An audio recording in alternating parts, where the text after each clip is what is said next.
the Doug Rice Show. I'm Doug Rice. Boom, boom, boom, boom, boom, boom.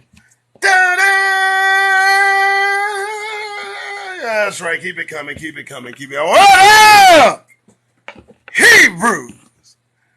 Wake your asses up. I know you were trying to sneak into work without hearing my mouth. Well, guess what?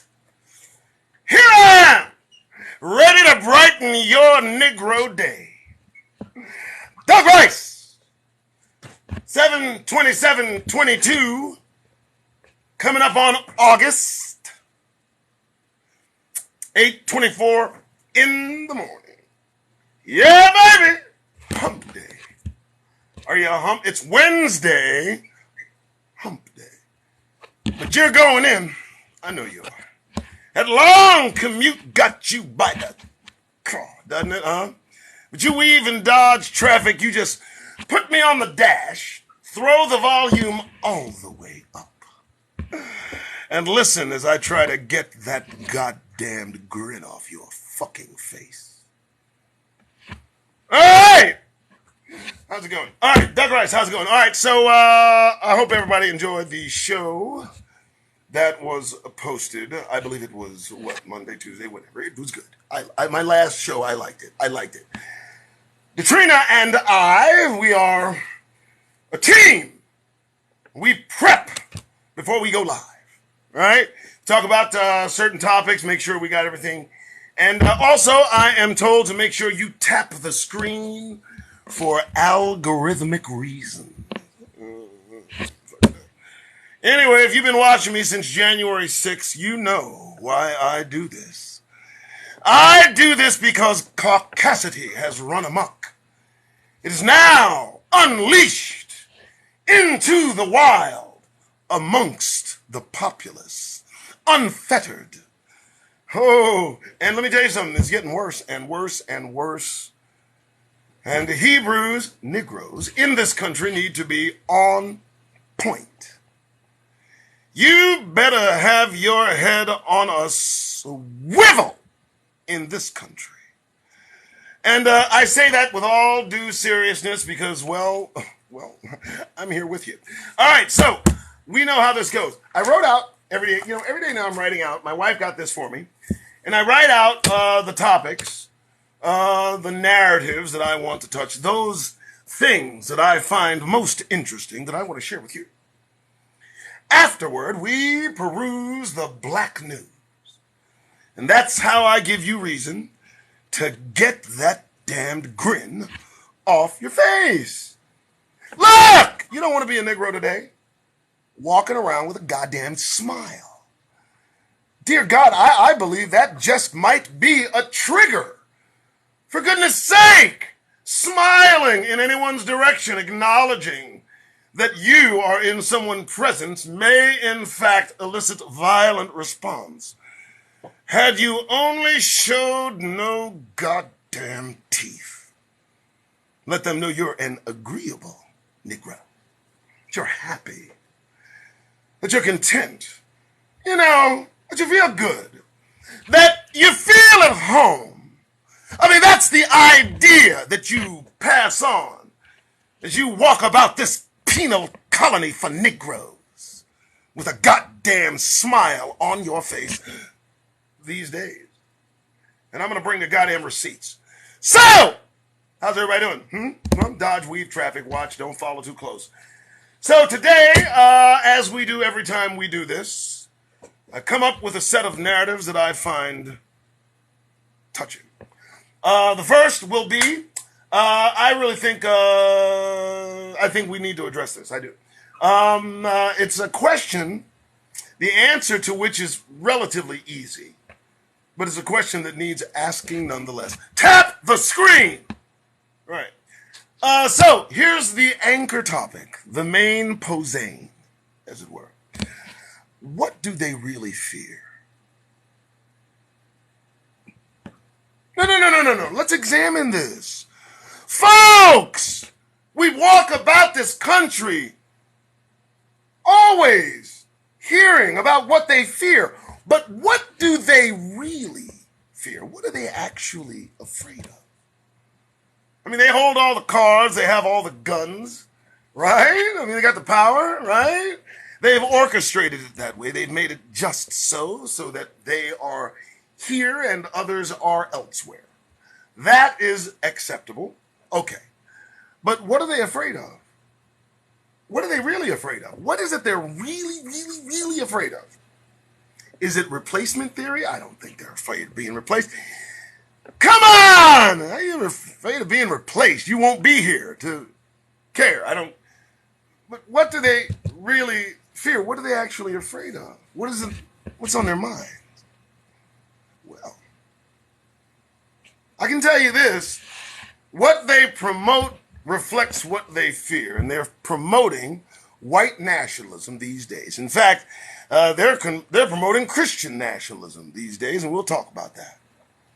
So if they are afraid and they project that fear by what they talk about most, they seem to be into this whole racist thing. They're into this whole protection of their race, some kind of emergency. They've reversed Roe v. Wade. They're openly talking about they're having to preserve this country as the country they expect it to remain. And so the antithesis to that can only mean that they fear that which can take that away from them, which would only be us, that which they continue to keep at the bottom. You maintain a true control over what you fear most, and I'm only looking at how we are treated in this country as a reflection of what they perhaps fear the most. What is it? I think it's us. I think they're afraid of us. I think they're afraid of anything involving us. I think they're afraid of the facts. The facts regarding us. The facts regarding themselves. I think that's the real fear. But I don't want to drift. I just want to let you know they're afraid of us. They're lashing out at us. They're attacking us. I got guys running over us with cars, trying to run us over. I don't understand that shit. On sight, you wish to destroy Negroes. What is it you really fear? I don't know. We'll figure it out. All right. That's the first. I don't know. I like that. You know, I'm looking at the TV. This dude, he's staring at me. You know, Mike Fanoni. I'm going to skip. Mike Fanoni. Guy you see on the fucking TV every goddamn day now. Okay? He's making the rounds. He's going from place to place. He's at the hearings. He's on CNN. He's on MSNBC. He's just talking about how his life was so dramatically changed. Now, Mike Fanoni was a cop, Capitol Police officer, got severely beaten, had a heart attack, tased, all of those things as a Capitol Police officer. And it struck me hearing this guy, cop in shock. Well, officer, I got to tell you, with all due respect, that's a part of the fucking job. What happened to you is what you signed up for. And I'm getting particularly irritated hearing you talk about it over and over simply because, and we all know this, the folks that attacked you looked like you. You didn't expect that. You didn't sign up for that, Mr. Fanoni. I know. You're a cop in shock. Now, had it been us that tased and damaged him and caused him to have a heart attack, it would have just been just another day on the job. He'd chalk that up to the game, accept whatever compensation they'd give him and move on about his business. You wouldn't see him on every show, every day, on every weekend, talking about the wrong that's been done to him. Oh no, Mr. Fanone, let me tell you what's happening. The faces of those individuals that put you in that dire situation, that was more than you could bear. I mean, you're prepared for anybody but folks that look like you to do that to you. And I can tell you, you're in your feelings about that. But you signed up for it. It's the gig. I'm sure you're getting compensated. Quit crying. you put on the badge. Moving on. And here's the thing. Next topic. This Christian nationalism. Marjorie Taylor Greene Saturday got on a stage, said to a group of individuals all gathering together in the name of God and caucasity, and said that she considers herself a Christian nationalist. Now, look, I consider anybody that calls themselves a Christian nationalist to be an oxymoron. Those are oxymorons. First, you can't be a Christian awaiting the kingdom of God and be a nationalist voting for Joe Biden and Donald Trump. You're contradicting yourself in your very being. So that aside, Christian nationalism is on the rise. And I need you to understand what that means for us. It's dire. And this is just a repeat of what they had in the 40s and the 20s. All it is the recycled repetitiveness of reality that we are all involved in. And all I'm telling Hebrews to do is to be on guard. Don't join in. This is happening, folks. Collectively, minds are being lost. Lost to race, lost to Christian nationalism. Oxymorons, one and all. All right, another thing. Oh, this ought to curl your toes. So CERN, you guys know about CERN, right? Large Hadron Collider. Let me tell you a little bit about CERN. I studied CERN back in the day. There's an article that I will go over. It involves CERN's claims that they're not, I repeat, not opening a portal to hell.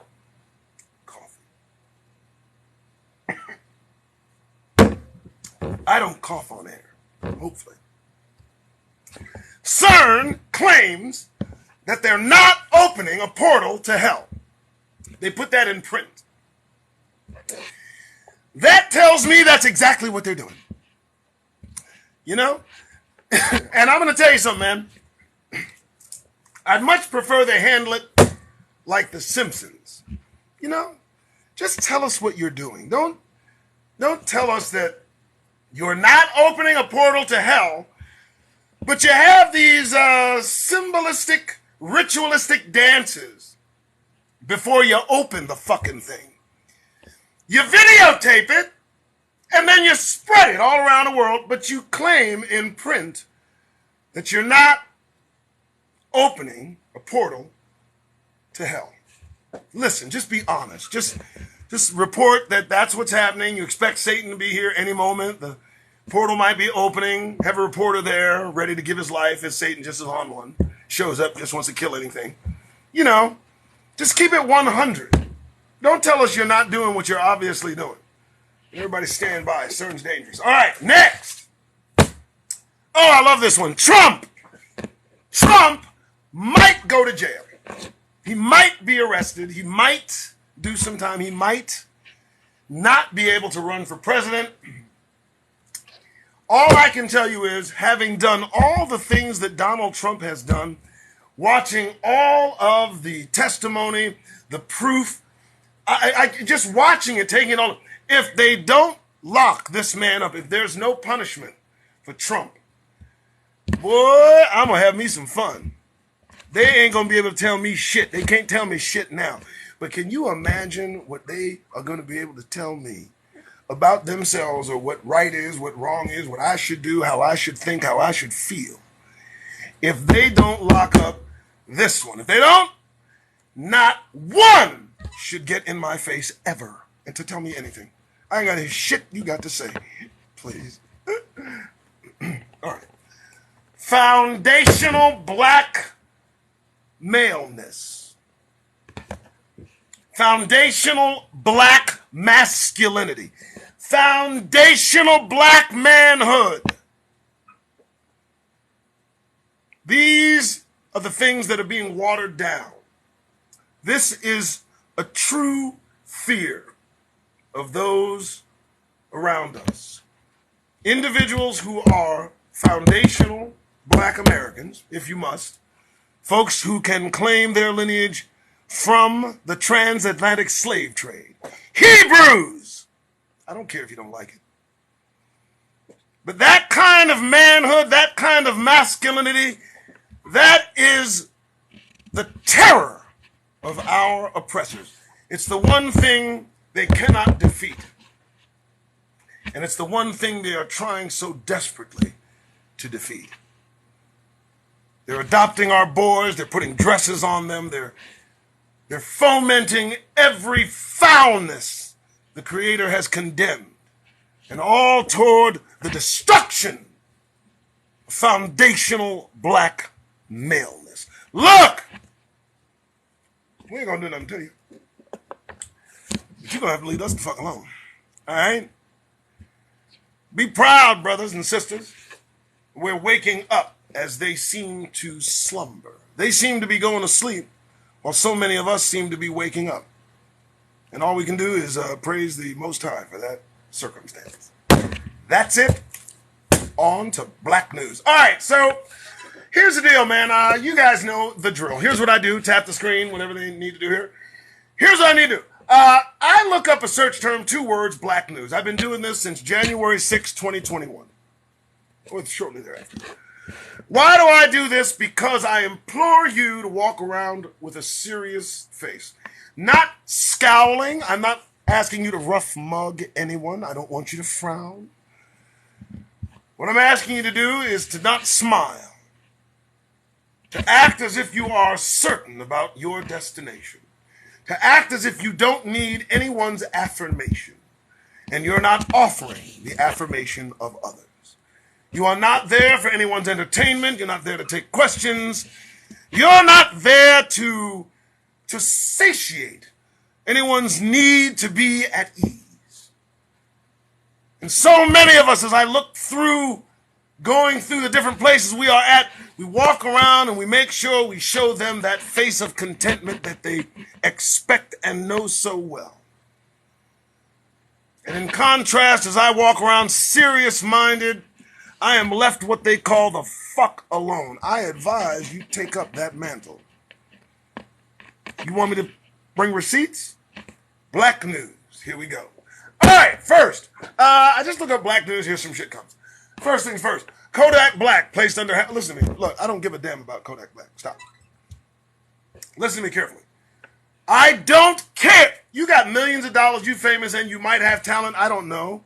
I don't listen to your music. But somehow you can't keep the Percocets out your mouth or off your person. Have you lost what little mind you might have? Listen, man. Literally, what are you doing living the ghetto life as a millionaire? You don't do perks. You got millions of dollars. You don't do Percocets for fun. If you lost your mind, you're on house arrest. Good. Moving on. Hey, dumping of dead bodies and more in Houston's black communities will be investigated. As you may or may not know if you don't follow the news, they seem to be finding black bodies everywhere in Houston. Oh, just bodies, just showing up. And they've promised an investigation. I just wanted everybody to know that. Moving on. Anyway, still smiling, still grinning. All right, my goodness, on the ground with New York City's black motorcycle clubs. What the fuck?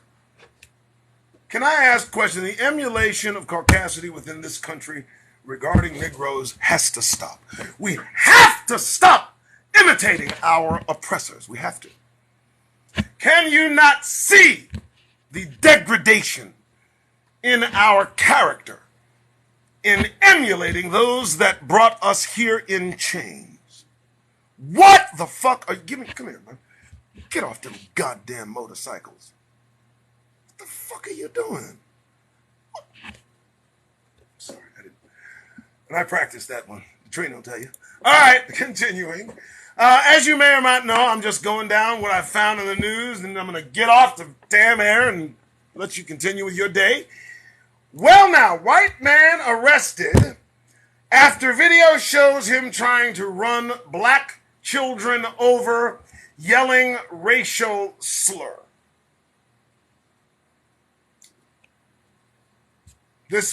What's on his mind? Upon sight of our children, this man took a vehicle, several tons, and attempted to lunge this lethal machine toward children because he just felt like it, because he was on one, because Caucasity made him do it. Now you have your children out on the street doing whatever they're doing. You expect they're safe. You never think in a million years that someone who lays sight on your child determines they should no longer be just because. And you wonder why I encourage you to be as serious-minded as possible. Look at what we're surrounded by. And for those of you that get in your feelings, talk about, oh, it's not me. Oh, I don't do that. I don't give a fuck about you and what you don't do. I'm talking about those that do. That is who I'm talking about. So don't get connected in your psychic tissue regarding my conversation. Continuing. All right. Oh, a Sherwood woman charged with spitting at a black teen protester in 2020 has rejected a plea deal and she wants a trial. Boy, they're getting determined now, boy. I tell you what. Boy, I spit on her. I'll spit on her again, boy. Boy, the defiance, the gravitas, the gonads. Oh, they're ready to really talk about their hatred. They'll get behind all they do. Boy, I'm ready to see one of them do something to us and take a life and say, no, I'll go to trial and tell you why. I'm justified in doing what I did. Y'all better hear what I'm saying. Starts with spitting. Who knows how it will end? Oh, this is interesting. All right, so I saw this, CNN, right in it. 2 black girls were charged with hate crimes after allegedly hitting a woman on a bus and making anti-white statements. Police say, go to fucking jail. Have a good goddamn time. I hope you get as much as they can give you. Oh, no. No. What the fuck's wrong? You don't do that. You leave them fucking people alone, man. And you mind your goddamn business. You hear me? I mean, you cannot have our children out there exacerbating the problem. We don't want to give them any cause to do what they do by doing anything that they do. No. So when I hear this, no, I don't ask for mercy. I don't ask for leniency. I don't understand. I don't give thoughts and prayers. I don't give a fuck. If you're stupid enough to go out there and fuck with these people, you're going to get exactly what they got for you. So, those 2 young ladies, have a good time in jail. Hope you learned something. Moving on. If I hear another goddamn thing about Black Adam and that goddamn movie, I will scream. Listen, I don't care about Black Adam. Let me tell you why. Now, I found out The Rock, his father's a brother. Okay, I'm cool with that. But he does not embrace being a brother. And so when you have now put in this title, Black Adam, insinuating that you are, in fact, a brother, not embracing negrosity, then it is doomed to fail in my mind. I'm not going to watch it. I don't even care about it anymore. The whole thing just reeks of flop. So I'll put that right up there with the whole fucking, Black Panther 2. Moving on. All right. What do we got? Oh, yeah. I think that's it. All right, I'm good. Look. Folks, I do this not just because my therapy demands it. I'm just joking. I do this because all of us need to take a different stance on how we move about this country. And I challenge any one of you that has not done so already to take 24 hours without a fucking grin on your face through this country as you move about it and see how you are received. I double dog dare any Negro to get that goddamn smile off their face for 24 fucking hours. To walk about this country like you're not in need of assistance. You're not looking for help. You don't need answers. And you're not here to put anyone at ease. I challenge any one of you to give 24 hours of being a serious Negro. And watch the tide change, the attitude adjust. It's a phenomenon. And if you do it just right, you'll find your day goes easier. People leave you what they call the fuck alone. And if there's one thing we Negroes need in this country these days, and that is to be left the fuck alone. All right, that's good. 8:50, that's good. I feel good. I'm okay. I'm satisfied with the show. You good? You good? We good? We good. Doug Rice, that's me. I do this. I'm going to do it until I freaking get tired of doing it, and I don't get tired. All right, gotta go. It's hump day. You're almost at the job. I know. You're like pulling in. You're just a few minutes away. You got to be there at 9. Slow the fuck down. All right? I want to tell you something. Now, come here. Find a parking spot, top level, whatever. Come back down. Just keep driving. Look, I know it's Wednesday.